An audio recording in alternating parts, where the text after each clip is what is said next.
Hi అండి, welcome back to our channel ఆహా అమ్మ వంటలు. ఈరోజు మన వీడియోలో కొబ్బరి బూరెలు తయారు చేసుకుంటున్నామండి. ఈ కొబ్బరి బూరెలు చాలా మెత్తగా ఉంటాయండి, చాలా సాఫ్ట్గా ఉంటాయి. ఎలాంటి మెజర్మెంట్స్లో తీసుకోవాలి అనేది నేను వీడియోలో పక్కా కొలతలతో చెప్తున్నాను. వీడియోని తప్పకుండా చూసి లైక్ చేసి సబ్స్క్రైబ్ చేసుకోండి. Please be like and subscribe. వీడియోని చూసేద్దాం. ఇక్కడ నేను కేజీ రైస్ని తీసుకున్నాను. ఈ రైస్ని 24 hours పాటు నాననివ్వండి. ఈరోజు నైటు మనం రైస్ అనేది నానబెట్టుకుంటే రేపు నైట్కి బూరెలు అనేది తయారు చేసుకోవచ్చండి. కానీ మార్నింగ్ లేవగానే మళ్ళీ రైస్ని ఒకసారి క్లీన్ చేసి కొత్త వాటర్ పోసి మళ్ళీ సాయంత్రం వరకు నానబెట్టుకోండి. ఈ విధంగా నానబెట్టుకున్న ఈ రైస్ని వాటర్ అన్ని తీసివేసి పొడిగుడ్డ పైన ఒక 5 నిమిషాలు వేసి తడి లేకుండా తుడిచి మిషన్ ఆడించి తీసుకోండి. ఇలా మిషన్ ఆడించి తీసుకున్న పిండిని నేను ఒకసారి జల్లించి తీసుకుంటున్నాను. ఇలా జల్లించిన తర్వాత పిండి ఆరిపోకుండా ఉండాలంటే ఇట్లా గట్టిగా ప్రెస్ చేసి తీసుకోండి. ఈలోపు మనం ఇప్పుడు 4 కొబ్బరికాయలు తీసుకుని ఈ పచ్చి కొబ్బరి తీసుకున్నానండి. పచ్చి కొబ్బరితో ప్రిపేర్ చేస్తున్నాను. ఈ కొబ్బరిని కొబ్బరి కూరలాగా ప్రిపేర్ చేసి తీసుకున్నాను. అలానే యాలకుల పొడిని కూడా ప్రిపేర్ చేసి తీసుకోండి. ఇప్పుడు కేజీ రైస్కి కాను నేను కేజీ బెల్లాన్ని తీసుకున్నానండి. మీరు పంచదార కావాలంటే బెల్లాన్ని ఒక 1/4 kg తీసివేసి ఒక 1/4 kg పంచదారని యాడ్ చేసుకోండి. నేను అచ్చం బెల్లంతో తయారు చేస్తున్నాను. ఇప్పుడు బెల్లాన్ని నలకొట్టి తీసుకోండి. ఇప్పుడు పాకం ప్రిపేర్ చేసుకుందాం. పాకానికి మనం నలకొట్టిన బెల్లాన్ని ఒక మందపాటి గిన్నెలో వేసుకుని దానిలో 2 గ్లాసులు వాటర్ యాడ్ చేసుకోండి. ఇలా వాటర్ యాడ్ చేసి మొత్తాన్ని బాగా మిక్స్ చేసుకుని స్టవ్ పైన పెట్టుకోండి. ఇప్పుడు బెల్లం కరిగే వరకు బెల్లాన్ని మరిగించుకోండి. బెల్లం అంతా కరిగిపోయిన తర్వాత ఒకసారి వడపోసి తీసుకోండి. ఈ వడపోసిన బెల్లం పాకంలో మనం ప్రిపేర్ చేసుకున్న కొబ్బరి తురుమును కూడా యాడ్ చేసుకోండి. ఈ కొబ్బరి తురుము యాడ్ చేసుకుని ఒక 2 నిమిషాలు ఉడకనివ్వండి. ఇలా ఉడుకుతుంది కదా కొబ్బరి అనేది. ఇప్పుడు యాలకుల పొడి కూడా యాడ్ చేసుకోండి. దీనిలో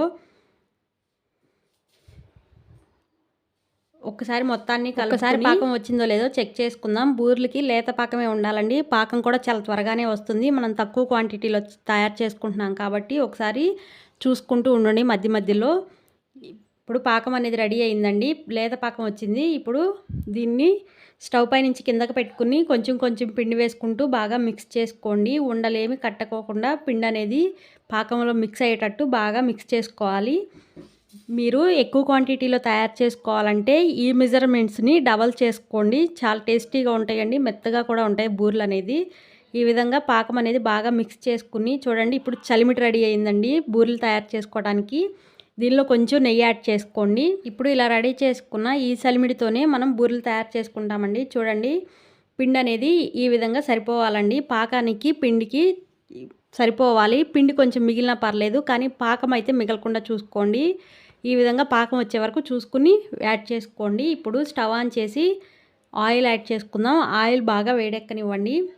ఈలోపు మనం బూరెలకి పిండి తీసుకుని ఒక ప్లేట్లో వేసుకోండి. చిన్న చిన్న స్మాల్ బాల్స్ లాగా తయారు చేసుకుని ఒక కవర్ పైన నూనె రాసి ఆయిల్ రాసిన తర్వాత దానిపైన ఇలా బూరెల్లాగా ప్రిపేర్ చేసుకోండి. నూనె కానీ లేదంటే నెయ్యిని కానీ వేసుకోవచ్చు. నేనైతే ఇక్కడ నెయ్యితో తయారు చేసుకుంటున్నాను. ఈ విధంగా చిన్నగా తయారు చేసుకోండి. ఇప్పుడు ఆయిల్ బాగా వేడెక్కింది కదా, దీనిలో మనం తయారు చేసుకున్న ఈ బూరెలను ఒక్కొక్కటిగా వేసుకుందాం. బూరెలు త్వరగానే ఫ్రై అవుతాయండి. వేగానే అలా పైకి లేస్తున్నాయి చూడండి. ఈ విధంగా ఫ్రై చేసుకోండి. 2 sides కూడా గోల్డెన్ షేడ్ వచ్చే వరకు ఫ్రై చేసుకోండి. నేను ఇక్కడ ఈ విధంగా ప్రిపేర్ చేసుకోండి. మనం చెప్పిన ఈ మెజర్మెంట్స్తో కనుక బూరెలు కనుక ప్రిపేర్ చేసుకుంటే చాలా సాఫ్ట్గా ఉంటాయండి. తినే కొద్దీ తినాలనిపిస్తుంది. ఒకటి తిన్న వాళ్ళు 4-5 ఈజీగా తినేస్తారు, అంత సాఫ్ట్గా ఉంటాయి. చాలా సింపుల్గా తయారు చేసుకోవచ్చండి. ఫ్రై చేయడానికి ఎక్కువ టైం కూడా పట్టదు. ఈ విధంగా ప్రిపేర్ చేసుకోండి. వీడియోని తప్పకుండా లైక్ చేసి షేర్ చేసి సబ్స్క్రైబ్ చేసుకోండి. Please be like and subscribe. అలానే మన ఛానల్లో చాలా వీడియోస్ ఉన్నాయండి. మీకు నచ్చితే తప్పకుండా లైక్ చేసి సబ్స్క్రైబ్ చేసుకోండి. 2 sides కూడా గోల్డెన్ షేడ్ వచ్చే వరకు ఫ్రై చేసి తీసుకున్నామండి. చూడండి ఎంత కలర్ఫుల్గా ఉన్నాయో. కలర్ఫుల్గా ఉన్నట్టే టేస్ట్ కూడా అలానే ఉంటాయి. ఈ విధంగా తప్పకుండా ట్రై చేసి వీడియోని లైక్ చేసి షేర్ చేసి సబ్స్క్రైబ్ చేసుకోండి. Thank you for watching.